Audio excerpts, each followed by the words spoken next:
two ladies. This is a true story. These two ladies at a network meeting came over to me, and he said, "Your show was really good, but we missed Dimples." Good evening, everybody. I just got the finger from Jim. It's all part of the story, right? Hey, everybody. It's Darren from the Business Power Hour. I'm not going to be in the studio tonight. I'm traveling. Good evening, everybody, and welcome to the Business Power Hour with Darren and the Music Man, except Darren's not here. I'm here. No, I'm you're right not here. Does anybody see that? Darren is not here. Darren is away. I am right here, right Be quiet next to for you. a second. You're not here. What went wrong if you got lucky? Not really interesting question. That's a fantastic question, Norman. Wow. See, I got fantastic. You just got good. I got fantastic. Show's about him, so let's focus on that. Were you drinking before the show? Oh, Jesus. Oh, Jesus. There we go. We got it. It's good. No, it's... Now we got Oh, there you go. Okay. Smother it. So, I think he's got a music thing. It's making noise. It's making music. Is it? Yeah. That's so sweet. That's so sweet of you, Darren. By the way, this is a Yankee station. It's a Thank Yankee you. station. John, Thank you. it's a Yankee station. All right. Unfortunately... We got bugs in here. What's going on? I don't know. Do you spray? Get You an know what? It's exterminator? that time of year where you're getting bugs and stuff. As long as we don't have bees, I'm good. Yeah, all right. But We have a lot of undulations out in the field. Undulations. Is that a wine? it's, what the hell is undulation? Fred, don't use big words. Hey, right? So this help. I gotta give him a cough button, Jim. What do you think? Cough Because- button would be a good idea. Consider that a good question that he asked? Great question. There you go. I got Pythons one. and brains. You're double D? I'm double D. Show's about him, so let's focus on that. We are. Hey, give me some loving.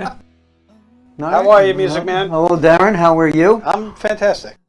I'm this absolutely convinced. I'm absolutely convinced that telling you you. got some kind of brain damage when you had that thing last year. I'm telling you that, and he called. Not classy, but classic. Seeing interviews by Darren and the Music Man. Ladies and gentlemen, Darren Siafe and Norman Wasserman. Let's do this. Yeah.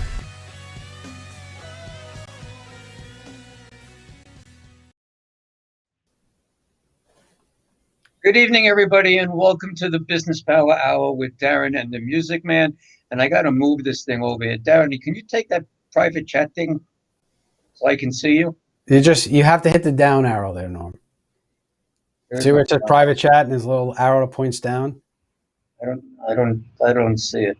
Right. But anyway, let me salute you. New technology. You'll get used to it, Norm. You'll get used to it. I'll be dead by the time that happens. Okay, arrow. First of all, the arrow was on the top. It wasn't on the bottom. Look at you, 4-star general. 4-star general. Not even close. What the heck are you dressed as? I am, you know what, and I've talked about it on the show a number of different times. I'm a member of the Civil Air Patrol, was the official auxiliary of the United States Air Force, and tonight is my favorite night of the month. And you know what night that is? Give Back Wednesday. Give Back Wednesday. And tonight we are featuring the men and women of the Civil Air Patrol. And we got some really, really cool people that are going to join us tonight to talk about Civil Air Patrol and the things that they do within the Civil Air Patrol. I got to mention that today I've been home quarantining, as we discussed last week. Mm-hmm. And thank God my quarantine is over. Friday night, Saturday, I can get out. But anyway, I did a couple of networking meetings today, and it's crazy. People don't know who and what the Civil Air Patrol is, what it's all about. I remember it as a kid. Right. I remember the movies portrayed as. You're an organization of 50,000 plus or whatever it is, people around the country, and it's time now, General, to tell everybody what the Civil Air Patrol is all about. Well, here's the thing, right? I'm not gonna sit there and talk about the Civil Air Patrol tonight. I brought in some very knowledgeable people that will give you a different perspective, because I don't want our audience to think that I'm just sitting here pumping up the Civil Air Patrol and making things up. So I brought Why'd you wear your uniform? I wore my uniform because I love wearing my uniform. I Hey, love it looks being good part on of you. the organization. Every woman likes a man in uniform. There are some guys that like a man in uniform too. Well, we have many different uniforms, and actually, this is what they call a Class A because I'm wearing the jacket. Okay. The two people I'm going to introduce now, Chief Master Sergeant Lauren Gomez Nieto, who is the chair of the Cadet Advisory Council. And a part of Civil Air Patrol is we have a cadet program. We work with kids 12 to 18 years old, and we teach them all about aerospace. And I'm going to let them talk about their experiences and the things that they're learning. And also Chief Master Sergeant Crescenzo. So we want to welcome both of them to the show right now. Welcome to the show. We love having you guys on tonight. So can one of you tell us the history of the Civil Air Patrol and what it's all about? We'll start with you, Chief Master Sergeant Gomez Nieto. So CAP was formed on December 1st, 1941. Kind of crazy how they started only 6 days before Pearl Harbor, but it started as a civilian group who helped look at the seas to see if there were U-boats coming, because during this time we were in World War II, and obviously with the German U-boats coming around all the time, they were trying to make sure that they weren't coming into U.S. territories, into U.S. waters. So it was civilian run to try and help out the military into looking at our waters and keeping us safe. All right. So tell us a little bit about the 3 missions that Civil Air Patrol has. Did we lose her? Oh, no, All sorry. right. I thought it was going to Crescenzo. My bad. All right. You know what? Let Crescenzo answer that. Chief Master Sergeant Crescenzo, why don't you answer that question? Yeah. So our three missions are aerospace education, cadet programs, and emergency services. I'll just go in the order. Aerospace education. We have weekly squadron meetings. Usually there's a different topic for each meeting. There's different classes. The 3 classes generally are aerospace education, leadership and character development, and safety. And we also have PT. So aerospace education, it roots back to that original mission of the Civil Air Patrol. It just gets the youth involved with aerospace. It teaches us mainly the basics of it. And we do have many scholarships available. We do cadet orientation flights. That you can even do flight training through Civil Air Patrol. There's just an immense amount of opportunities. The cadet program, it's what me and Cadet Chief Master Sergeant Gomez Nieto are part of. We're just looking to shape America's youth, just give everyone opportunity. Just make the world a better place. And emergency services, it's whenever the ELT goes off, whenever there's a search and rescue mission needed, the Air Force can call on us. Currently, we're working with Island Harvest in a relief effort for COVID-19. We've been doing that continuously since March, and I believe we've had 3 distribution events, and almost every day since the pandemic started, we've been working with Island Harvest. Can I ask a couple of questions? I'm not going to have too much to say tonight because I don't know too much to ask you guys. But when did you both start as a cadet? How old were you? So I started when I was 14. It was December 5th of 2018. And how old are you now? I'm 16, sir. You're 16? Yes, sir. God bless you. Oh my God. And what for you, as long as I got you, Chief Master, what are your plans for the future? Have you thought about if you want to make a career in the service or not? I want to be a commercial pilot. Commercial pilot? Yes, sir. You don't want to fly one of those stealth jet things? The stealth jet things? The question, do you have plans on entering the military after school? If the opportunity comes up, I definitely would. Just with many of the services, one of the reasons I'm not looking to go in is you're not guaranteed your job before you go in, and my passion truly is flying. So that's why the commercial route seems better for me. One option that I have been looking into is the Air National Guard, because before that you signed a contract with your job. So for me, I'm either looking to go commercial or the possibility of Air National Guard. And Chief Gomez Nieto, how old are you, and may I ask? I know a guy's not supposed to ask a lady that, but in this case we can. When did you start, and So how old are you? I joined when I was 12. I actually joined the day after my 12th birthday, July 11th, 2017, and right now I'm 15 years old. You're 15 years old. God bless. And you know what's great about working with these cadets is all of them are just unbelievable kids, and they love what they do. They love being part of this organization, and they're a great representation of the youth of today. They're just a tremendous representation today. So one of the things when I first joined the Civil Air Patrol, and you didn't ask me how old I was, Norm, when I joined. I didn't want to embarrass you or whatever.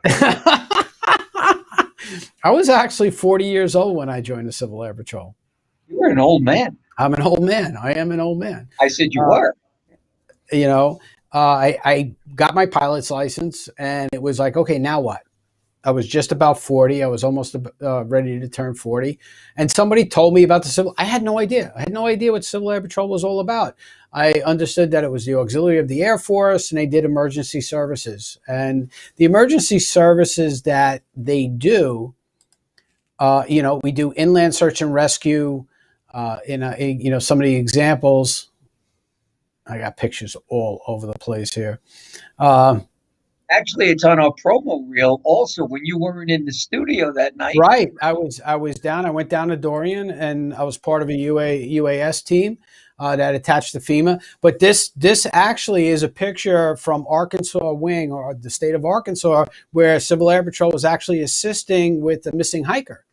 And they were bringing the injured person out of the woods at that time. We have other parts of this program which we're going to get into a little bit more. We lost Chief Master Sergeant Crescenzo. I'm sure he'll pop back on in a second. But, what the beauty part of this organization is we do so many different things. And I'll quickly just touch on the 3 missions that Congress gave us.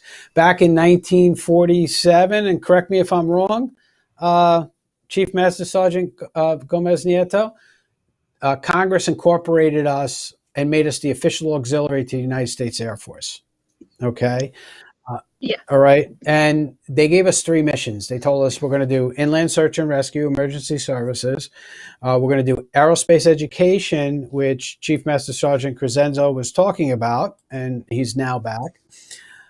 And the other one is Emergency service. I said emergency services. Aerospace. Come on, guys. What's the 3rd mission? I said emergency services, aerospace Cadet programs. Cadet programs to work with the youth of America. And we've been doing that pretty much since the beginning. Like this is a picture from 1942, not too shortly after Civil Air Patrol actually started, where cadets were actually meeting a senior officer. These were the uniforms of the day. At that time, we were attached to the Army Air Corps and part of the Army Air Corps. And we got to do fun things like beat targets for bombers and gunners and things like that. That was part of our tasking back in World War II. And this is a unit from Ohio. This was during World War II. Those were the planes that we flew, and those are the uniforms that we wore at the time.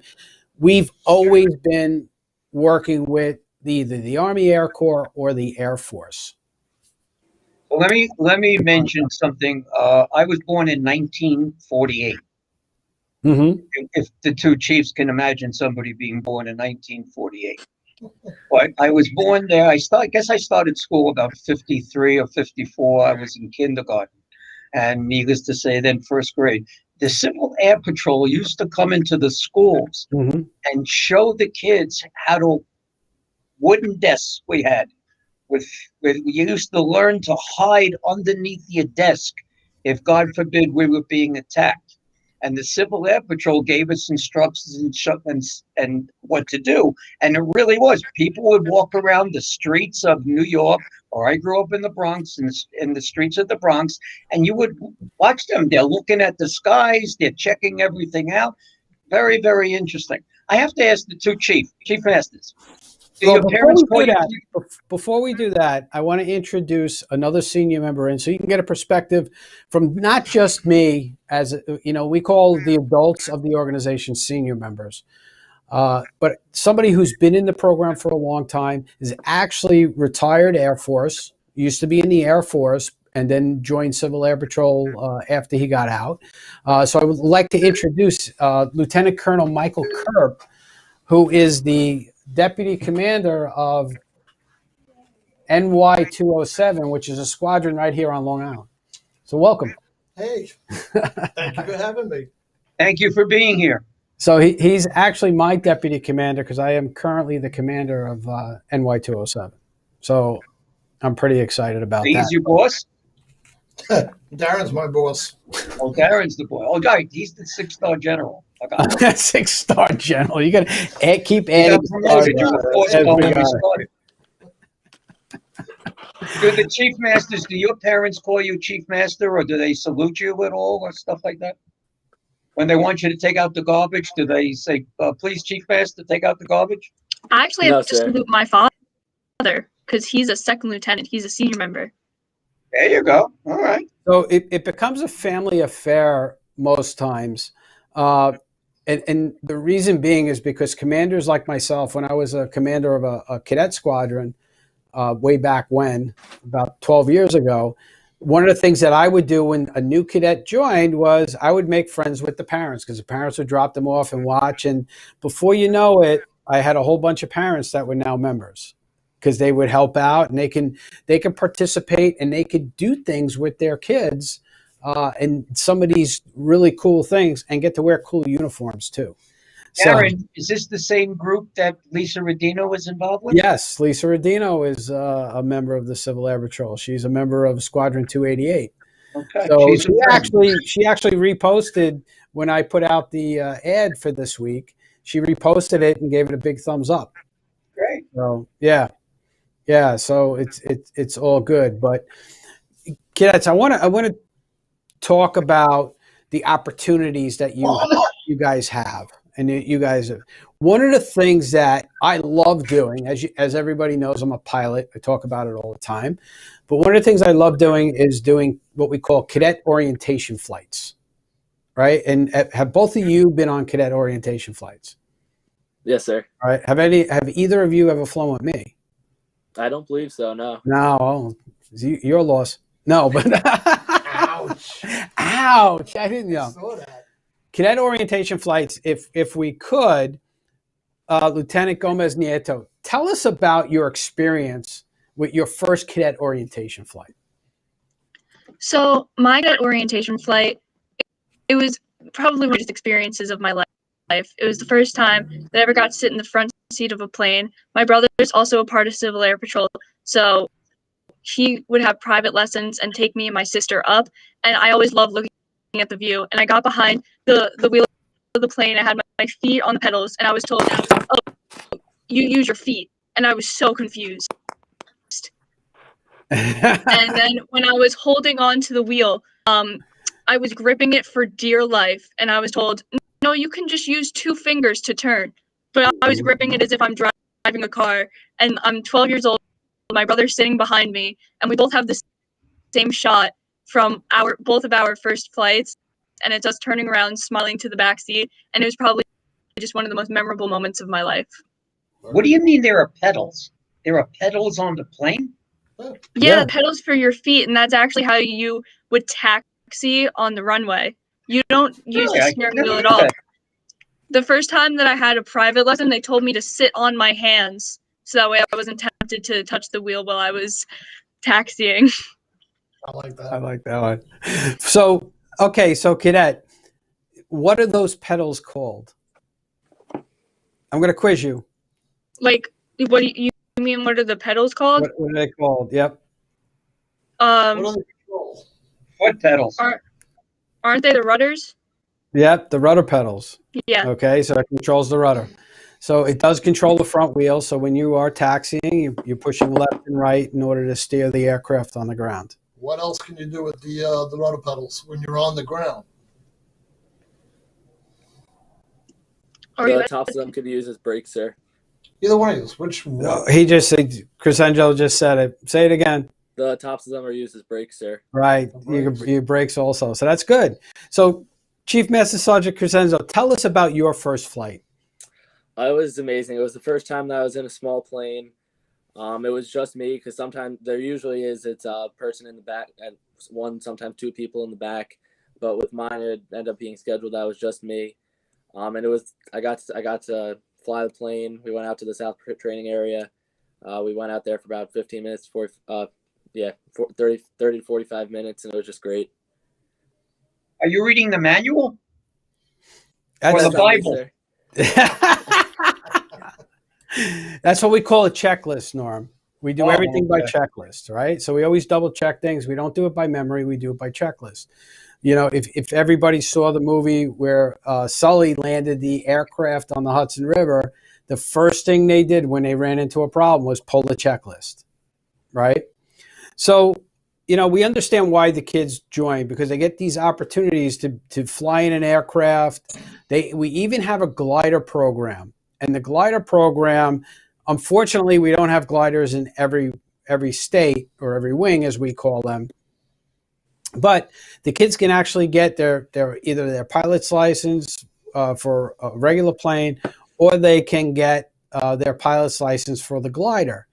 And, you know, one of the things that we do is it's rare, but you get to go up in a glider. All right. And this is a picture of a cadet being pulled by the glider. The glider is being pulled up by a cap aircraft. And the cadet is learning how to fly a glider. So you have those opportunities, and those are some of the stuff that we enable the cadets to do. So let me ask Chief Master Sergeant Gomez Nieto this question. What is your favorite memory so far that you've had in Civil Air Patrol, other than meeting me and being on this show? I mean, you took my favorite one. I'll try to think of it. I think the most memorable thing for me was I had the opportunity to go to RCLS, which is the Regional Cadet Leadership School. When I was 13 years old, I was a master sergeant at the time, the lowest rank you could be to go. And my brother, he was the I don't remember which position he was at the time, but I know he was helping to run the whole thing. And I get there, and everybody's like 18, 17, stuff like that. I'm nervous, and I met some of the most incredible people there. It was such a great life lesson for me. And I just remember sitting up writing essays every night and waking up the next morning, learning all about leadership. And it really helped me develop my leadership style. I'm now the first sergeant at my squadron. So it just helped me understand how to be a leader even better, especially at a young age. I just think it's really important to kind of for the two cadets. Has being in the Civil Air Patrol been a positive thing on like your social life and dealing with your friends who may not be in it? And have you been able to recruit any of your friends to join? Definitely, yes. You get bonus points or whatever it may be, or an extra bar on by bringing people in? You can get a recruiter ribbon. For cadets, you have to recruit 2 people. And for senior members, I believe it's 5 or 6. I could be wrong, though. 7. 7.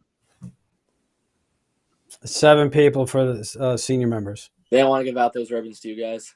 No, they don't. They don't. Well, I guess they figure we can recruit more people. So, and I do have my recruiting ribbon. Yeah, we both got them. So, Colonel Kerr, why did you join the Civil Air Patrol? Well, like we were saying before, when you have a brand new cadet that comes in, the family comes in and watches. And it's like anything else. You get to see how things are going, how things are operating. You'll always have the senior members come on over and, hey, how you going? How's it going? How's everything? Then they explain the program to you. And all. It's a way where they set the hook. and it's like anything else. Once the hook's set, it's a little hard to get off of it. But it was nice because I actually watched my son grow through the program. He excelled, and he got out as a cadet captain and went into the Air Force and became part of the pararescue. He's out right now. He's still part of CAP, though. He's still part down in North Carolina. Great. But me, I got, like I said, I got hooked. Meeting the people, working with the cadets. I was a commander of 2 cadet squadrons. 2? No, 3. 3 cadet squadrons. I don't know what I was thinking, but I had a great time. I used to drive my wife nuts when I say my kids. And she goes, "They're not your kids." And I said, "Yes, they are." And what's even better is watching them grow. That's the most biggest satisfaction you get out of it. Watching them grow, watching them excel. I have a lot of them that have gone into the military. I still hear from them. They still reach out on Facebook. "Hey, Colonel, how's it going?" Da, da, da. And they tell me what's going on with them. And it's very rewarding, extremely rewarding. Colonel, were you in the Air Force or any of the military? Yes, I was, Air Force. Were you a colonel in the Air Force too? No, I was just a little sergeant. Well, the reason why I was asking, because Darren and I have a organization that comes on our show. They're an insurance advocate organization. And one of the gentlemen that are in charge is a full blown out colonel, right, Darren? Yeah, full bird. He retired a full bird from the Army. I was given the opportunity with my degree, but I turned it down. I'm someone who has to work with the hands. An officer doesn't work with the hands. They're the ones who sit in the office and sign paperwork and do all the nonsense. But if you stay all in the nonsense, paperwork and everything else, okay, you gotta give credit. It's gotta be management. But it comes down to is as an enlisted part of it. You're actually working with your hands. You're working with the new enlistees and everybody else, and on. You get to work with them on the flight line, but you still got the respect from the air crew because once you got enough rank, they know who you are, and some of them you actually outrank. But in general, they might have the 2 bars, but if you got 7 or 8 of the stripes on there, they yes sir, and they talk to you, yes sir, and. I enjoyed it. I preferred it that way. So we're gonna take a short break, but when we come back, and before we take the break, and if you remember, a few months ago we had Tyler Gibbs on the show, right? He was one of my cadets. He's actually watching tonight. Hey Tyler, how you doing? And like I said, he was one of my cadets. He was in my unit, and is Tyler Kyle? Yeah, that's Tyler, and. It goes back to what Colonel Kurt was just saying is that, these kids become part of your family and it's really, a family atmosphere and you have lifelong relationships and friendships because of it. And that's one of the great benefits of this organization. So we're going to be back in a minute. We're going to continue talking really about everything. And I may have a couple of surprises for you guys along the way. So stay with us. Hey everybody, it's Norman from Friend Entertainment USA and Virtual Tribute Concerts. I got some breaking news. If I sound a little bit excited, it's because I am. And you can see I'm wearing one of my nice glitter jackets for on stage. And the reason why I'm wearing this jacket is because the Cure, the Friend Entertainment fundraising Cure, it's official, it's live, it's well. We lived through it. We got it going. Concerts all over the country, concerts all over the world. Virtual concerts from Friend Entertainment USA and Virtual Tribute Concerts. We are there.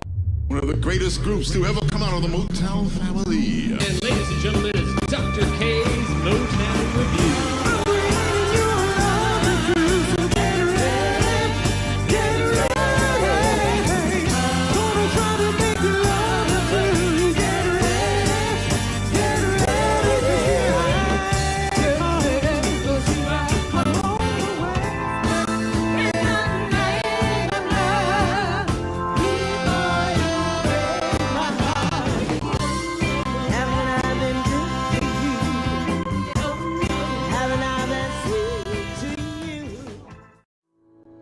Small business owners, are you having trouble growing your business? Do you feel like you're always swimming upstream?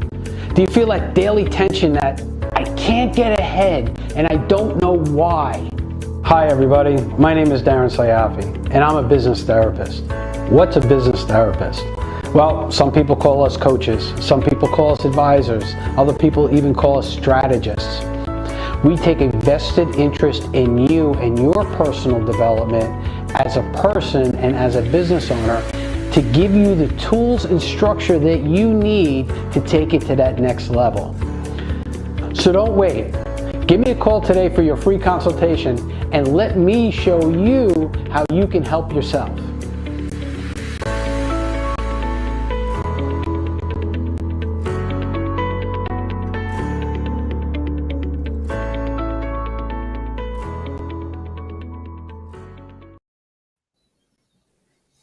Fluctuates. Welcome back to the Business Power Hour with Darren and the Music Man. You're a little slow on the uptake there, Norm. So I took over for you. Can you What hear me? else is new? You're the general.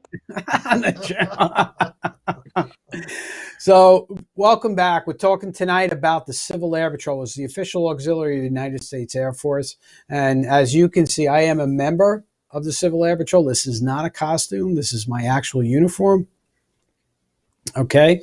I'm sitting here with Lieutenant Colonel Mike Kerp, and we have Chief Master Sergeant Gomez Nieto. We lost Chief Master Sergeant Crescenzo. He fell off, so I'm sure he'll be back in a second. I hope he doesn't do this when he's flying. I don't think so. I think he's got a pretty good thing in it. So let's talk about the flying a little bit more. You know, the cadets have the opportunity to actually learn how to fly. And they get to wear flight suits just like everybody else. And they get to do, as we pointed out, get to learn how to fly the aircraft. And this is the inside of a Cessna aircraft, which is our, aircraft of choice. We have the largest fleet of Cessna aircraft in the world, of over 550 aircraft. But one of the other things, it's just not the airplanes that we have. Luckily enough, in New York Wing or New York State, we call every state a wing within Civil Air Patrol, because just like the Air Force, we're structured, regions, group, wings, all the way down, and we fall under the 1st Air Force. We get our orders from the 1st Air Force. We fly over 80% of all the missions that the 1st Air Force fly, believe it or not, because we're doing a lot for them and like I said, as over 550 aircraft, so we got a lot of things going on. But one of the things that we were lucky enough to have right here on Long Island is a Redbird simulator. This is a full motion simulator. You sit in it. It's got the seats. It's got the yoke. It's got all the gear, all of that stuff. And you can fly around and, do all kinds of stuff in there. And one of the great things about having the simulator is we give the cadets more opportunities to get some flying experience by flying these simulators. The simulators are very real, and anybody who has flown one can tell you that it feels like a real aircraft and it does fly like a real aircraft. So you can really learn some good skills by doing that. Cadet Crescenzo, let's start with you. Have you had an opportunity to fly in the Redbird? I have. My squadron did an activity one of the first weeks it was put in. It was, like you say, it was just like real airplane. So did you try to land on the aircraft carrier? I did. You did, and were you successful? On my second try, I was. Second try, okay. The first time. The first time you went into the water? Almost. I saved it in time, but touch and go. Touch and go. I actually went in the water the first time. I tried to land on it. I can understand that, but he seems like a pretty sharp kid. That's why I love you, Norm. That's why I love you. There you go. Cadet Chief Master Sergeant Gomez Nieto, how about you? Have you had an opportunity to fly in the Redbird? I did. I actually was the first cadet on Long Island to get to use the Redbird simulator because the room that it's located in, I helped to clean it up and get it all ready for the Redbird and everybody to use it. So by doing that, I got the opportunity to be the first cadet to go in it. So that was one of the coolest experiences I've ever had. During our aviation day a couple weeks ago, they actually had one of the pictures of me and oh goodness, I'm blanking on the name, but I'm gonna remember like right after this. The senior member who came up with me, teaching me how to use it, and it was so cool. And were you successful on your first try too? I was successful. I was a little bumpy at first, but successful. Okay, it's no water for you either. You didn't go in the water. You were successful. He's asking if you were if you landed on the aircraft carrier. I did. Can you not hear me? Yeah, because I said it before. Yeah, no, we didn't hear you that time, but now this time we heard you. Okay. That's fantastic. All right. I just wanted to make sure. Yep. No, we heard you loud and clear. Thank you. Yeah, both of us seem to. I didn't. The first time, and I'm a pilot. That's what I'm saying. I was a little high. When I came in. I was a little high. Coming around the second time, it's because the deck is moving. Yeah. You know. Any of you a Top Gun? No, we're not a Top Gun. Cadet is. Yeah, the cadets, they fly Top Gun. All right. So, with that said, we talked about how the Civil Air Patrol has the largest fleet of Cessna aircraft in the world, over 550 aircraft. We also have the largest fleet of drones. Yes. And, one of the programs that we have is we have the ability for cadets to learn how to not only fly drones, but actually build drones. This is an example of what we call a fixed-wing drone. And it looks like an aircraft, and you can put it in the air and you can take pictures. And then we have hexacopters and, quadcopters that we use. And those are the things that I'm trained in. And we use them for search and rescue activities. And as I was stated before, during Dorian, I was sent down to Florida to be part of a FEMA urban search and rescue team and provide the drone support for them. So, we're not just doing this in our backyards and not actually doing stuff. FEMA does not have a drone program, nor do they want one. They want us to do it for them. So there's great opportunities for everybody, not only cadets, but the senior members, to participate in all of these different activities. Has everybody seen your drone garage on your property? My drone garage. I'm like, here we go. In addition with the horses. Now, Colonel Kerp has been to my house. He knows there's no circular driveway. He knows there's no horses. Oh, sure there is. You're so modest. So modest. But you should know where our stuff is hidden. It's literally on a military installation. Yeah, so there we go. And we have access to it, but nobody else does. That's a good thing. Yeah, I'm sure. And the fun part is, like Colonel Southey was saying, is that I'm also part of the drone program, and the fun part is that he went down for Dorian, but when it hit Puerto Rico, we have another group from New York that went down. It ends up where New York has the first qualified group of pilots and technicians. So when it comes down to a mission, FEMA notifies the colonel that's in charge. He activates the people, and then we all, okay, where are we going? And that's it. But New York so far has been the one that's been deployed on these missions. Do you fly anything other than the Cessnas? Or that's primary? I mean, it's the plane of choice. Well, but yeah, we have. Else? Yeah, the only other aircraft that we have other than Cessnas is what we call a Gibson GA8. Which is a larger aircraft that can carry 8 people. The bus. Yeah, it's called the bus, and we use it really for cargo transports, because some of the things that we're doing right now is we're actually, within some states, we're moving the vaccine around the state. So, like places like Michigan and Ohio, we're actually moving the vaccine from one side of the state to the other in our aircraft. So again, we get called on different things. The cadets mentioned before, Island Harvest, packing food, and people don't realize how important this stuff is and what we're doing for our community. What you have to remember is that even though we are part of the Air Force and we're tasked by the 1st Air Force, we're non-combatants. We don't have guns. We don't carry guns. We do not have guns on the aircraft. We don't shoot anything. Although there is a program for the cadets to get their marksmanship badge through the NRA, they have those opportunities, but we're not blowing things up. We're rescuing. Are you considered first responders? Yes, we are. So has everyone been able to get a vaccination, or it's not reached you yet? No, we're not. We're not at that level, unfortunately. But we Yeah, are really responders. We are, and I'll give you an example. The cadets might not remember this, but Norm, I know you will. And when John F. Kennedy Jr. went missing with his aircraft, we were out looking for him first. All right. And I can tell you this because I've been on other ones where other aircraft have gone missing. If it wasn't John F. Kennedy, the Navy would have never came out. All right. It's true. It's the truth. Typically, we work with the Coast Guard doing search and rescue in the water. We'll provide some oversight via aircraft. They also have aircraft, but we help support them in some of the search and rescue stuff over the water.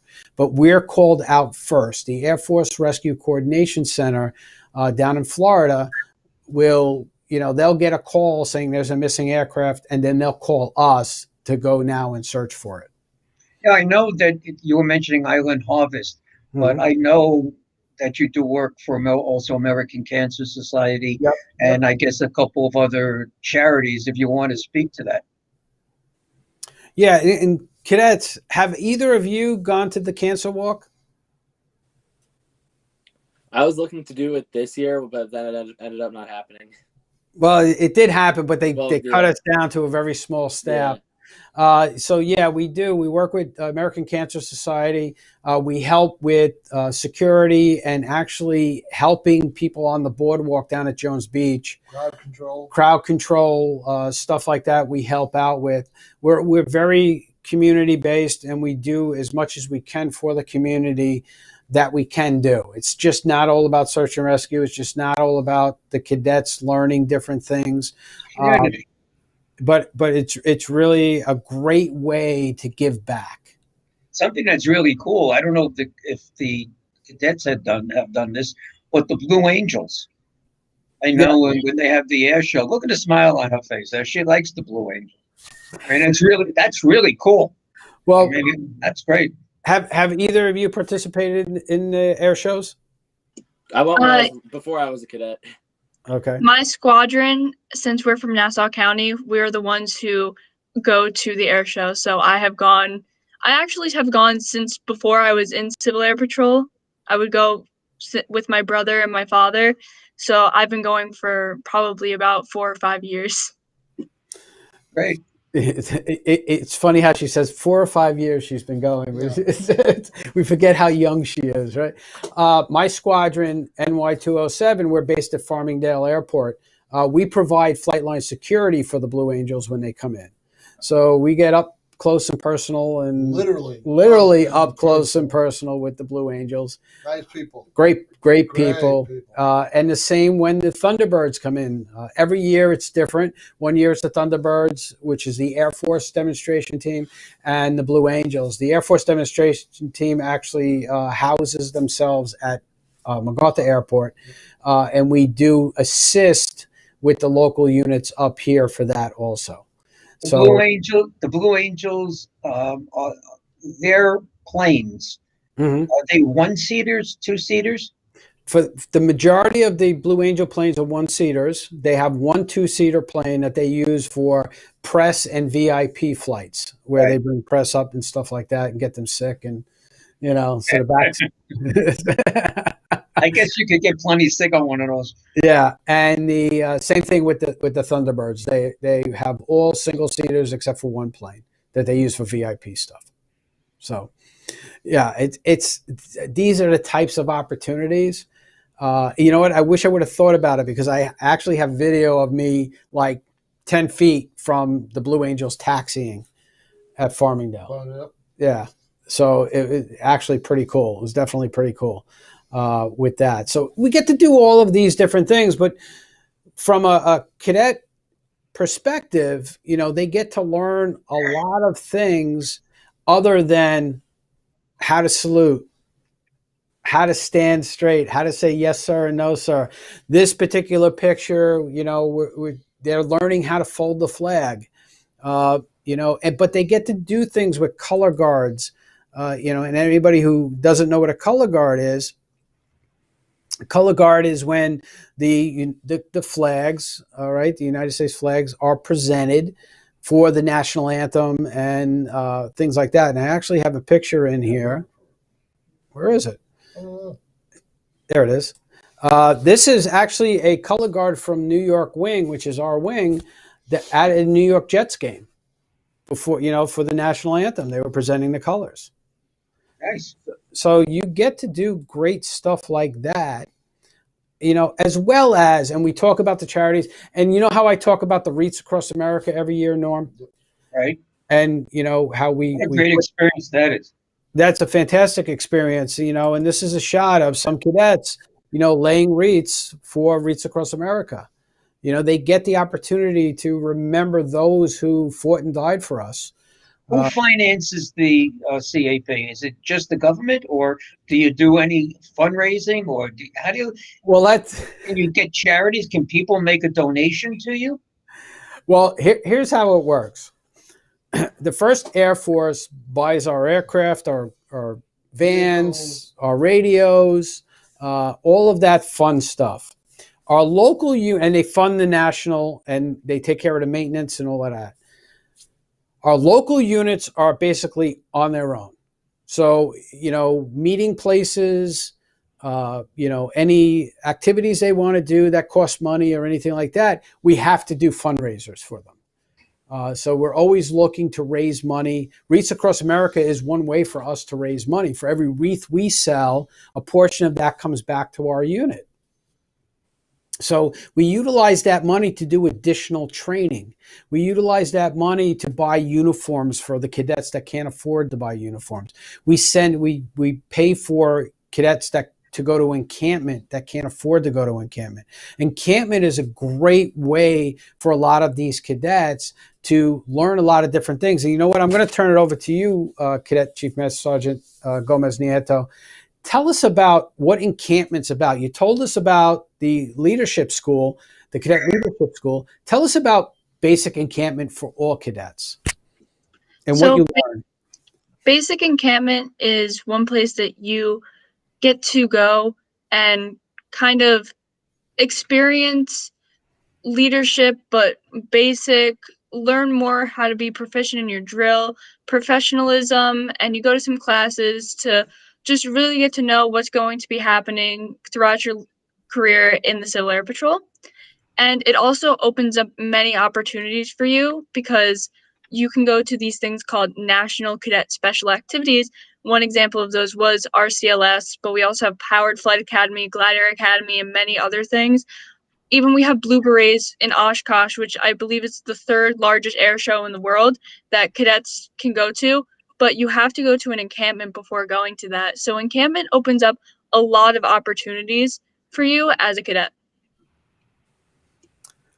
There's one thing that's amazing about Oshkosh is that and this is right. This is a picture of Oshkosh. It's the largest air show in the world. As the planes come in, air traffic control directs the pilot. You will take directions from the cadets. No questions asked. So when pilots come on down, the cadets are the ones that, as we can see in the picture, the cadets control the aircraft on the ground. Right. So they get some great learning they get some great learning opportunities as well as learning a lot of responsibility. That's why these cadets seem a lot older than what they actually are, because they're squared away and they take their responsibility seriously.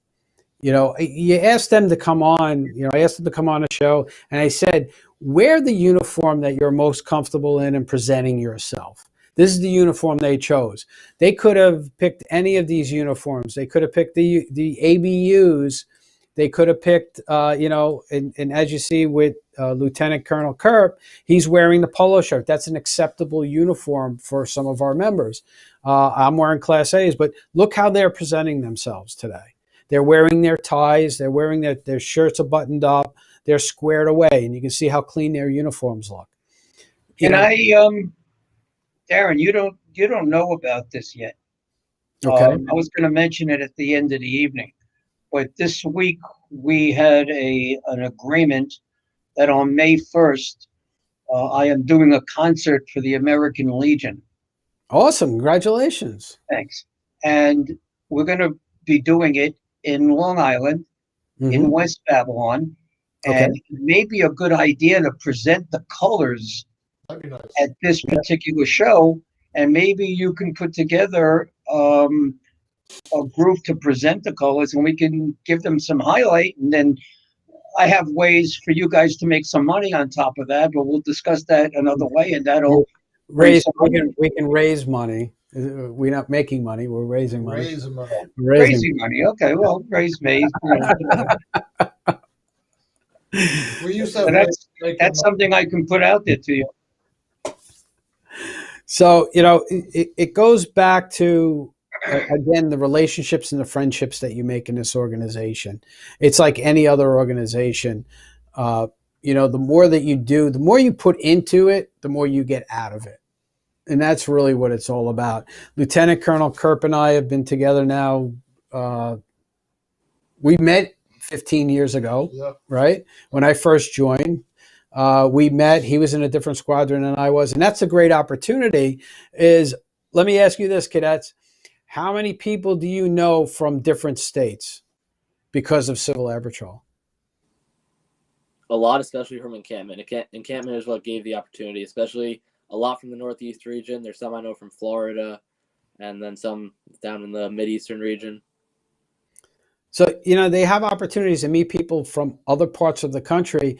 And let me ask you, are you friendly with them, or is it just like, oh, I just met them and then you say goodbye? Or do you keep in touch and touch base with everybody? On the first day of encampment, it was everyone was a little shy to talk, but then it's a 7-day experience. But I'd say the third day, everyone was like a family, and I still keep in contact with, I'd say we're divided into flights, I'd say about 12 and 14 from my flight. Not bad. Nice. So, do you spell your name Kirk? No. How is it spelled? It's German, so it's KEU. Oh, got it. I thought you might have been, down in coming in the future, Captain Kirk from the Enterprise might have been a relative or something along the way. When I made captain, I go, okay, is it Captain? Not you. He was a captain. John from Hazlitt, who's always watching. John is. The uniform that Colonel Kerp is wearing tonight is the uniform for gut guys, as you put it. But yes, you can join. Yes, you can join, John. You'd have to shave though. Lose a couple of pounds so you can get in a plane. Oh man, but I'm sorry, we're digressing here, and I don't like to do that, but it is what it is. CAP. Also, with all the training between the cadets the seniors get a lot of training as well. It's amazing on the senior end. We have professionals anywhere from, it could be a mechanic to as much as police officers. Mm-hmm. We actually had in Connecticut, Colonel Siafe was the vice commander there. I was the emergency service over there. We actually had a 2-star general that was part of retired 2-star general. I'll tell you what. Do not call him sir. Do not say general. Yeah. You get your head handed to you. But it's a spectrum of professionalism, which is really fantastic. If there's anything that a cadet need or something that a parent came in and say, hey, we have a problem, there was always somebody there who we can direct to and help them take care of a problem. It is a family. It actually becomes a family. And it really is rewarding in a lot of aspects for not just the parents, but for the cadets as well. And you great, you know what? You create some very strong bonds. Yeah. Colonel Kerp, myself, like I said, I met him 15 years ago. And when I became the vice commander in Connecticut, and I called him up and said, I need a director of ES here. Are you willing to come up to Connecticut? And he was like, absolutely. And, he came up there with me and we did a bang up job. And, now we're back in New York and we're running the NY207 and we love it. We love the guys. We love working with the guys, and we love everything about it. And the unit that we're currently part of is only senior members, so it's just an adult squadron. But we do support the cadet squadrons. We do a lot. The majority of the orientation flights are flown by people from our squadron. So we have a great time doing that, and we love doing it. We love working with the kids, and supporting them. We haven't actually explained what cadets. One is, what do you learn in orientation flights? What? It's just not flying. What are you supposed to be doing during your orientation? Basically learning the basics of flying. You get also it gets progressively more. Each cadet is entitled to 5 front seat orientation flights and unlimited in the back seat. So basically, your first one, you're just learning the very basics. You're learning just turns, climbs, general stuff like that. And then your second and third, fourth, you're just progressively getting more and more flight skills. So more and more you're being taught basically how to fly the plane in all aspects. All right, get me here, take this heading, do this, and you'll actually fly the aircraft under the direction of the pilot. Yes, sir. So it's not just a ride. It's not a ride. They're getting something out of it. That's what we're here for. There's nothing greater than the feeling of having a brand new cadet come for their first orientation flight, and they're grinning ear to ear, and they get in there, and you let them take the yoke and let them steer the aircraft, and when they land, they're ear to ear, and they can't thank you enough for taking them up and letting them fly the plane. It's just a tremendous feeling for all of us. Parents are not much better. No, the parents. With the camera, I gotta take a picture. We all love that stuff. Ecstatic. So, believe it or not, I told you this was going to happen. Yep. The hour has gone past us. So Before you go, do you have any last words or events that you want to talk about? So, Cadet, let's start with Chief Master Sergeant Gomez Nieto. Do you have anything coming up you want to talk about? Even though our squadron outsells your squadron and reaches across America every year. You can tell your commander right there. Yeah, we have a little friendly competition between the units. Is there anything you want to talk about? I know we just had Aviation Day that just came up. Do we have any other opportunities for cadets or anybody who wants to learn, wants to learn about becoming a cadet? How can they find out? Who do they call? What's a phone number or an email? Well, if they want to find out about Civil Air Patrol, you can go to gocivilairpatrol.com. And there you can learn a whole bunch. You can also learn where the closest squadron to you is. So if you want to check out the meetings there and see what they do for their squadron. And I also just want to mention that all squadrons are open to inviting people in. I believe everybody's doing virtual right now because it's mandated, unfortunately. But in person, it's so great meeting people. And I love seeing new faces. So if you're interested, definitely, if you think that your family member might be interested, definitely just check it out. You get to have 3 meetings before you officially join. So it's definitely beneficial to just check out those 3 meetings and see if you're interested. All right. Excellent. Thank you. And you, Cadet Crescendo? Yeah, same thing as her. We're always actively recruiting. And once you are a member, for the CAC, we're playing an NCO Academy in mid-March, and then in early June, we're playing an Airman's Academy. So most people that would be first joining that Airman's Academy would be directed most towards them. So it's perfect time you join now, and then you'll be ready for Airman's Academy. That's basically, it's kind of like a pre-encampment. We just we teach you the basic skills. We get you prepared to excel at encampment. All right, excellent. Well, thank you, cadets. I want to thank you for being on. You guys were great. All right. Good job. Thank you for having us. All right. And, you guys have a great night. You too, sir. Thank you. Pleasure. Nice to meet you guys. All right, Slido. All right, my friend. So now we're down to, you said we got things going on next week, right? Yeah, we have a special attorney coming on next week. A special attorney. A special attorney, because part of what he does is not what an attorney normally does, but he happens to be an attorney that I use. We've become very, very good friends. And Okay. he introduced me to something, asked me if I would be interested in it a couple of weeks ago. And I think it's something that if you have suffered from COVID financially, you want to tune in next week. The general public and particularly the entertainment business combined too. So the general public and the entertainment business, whether you own a venue or have anything to do and you've had issues with making money and staying open, you want to tune in next week. That's all I got to say. And it'll be a great show. And All of right. course, it's a corporate attorney as well. Speaking of shows, when's your next concert? February 20th will be Dr. K's Motown Review.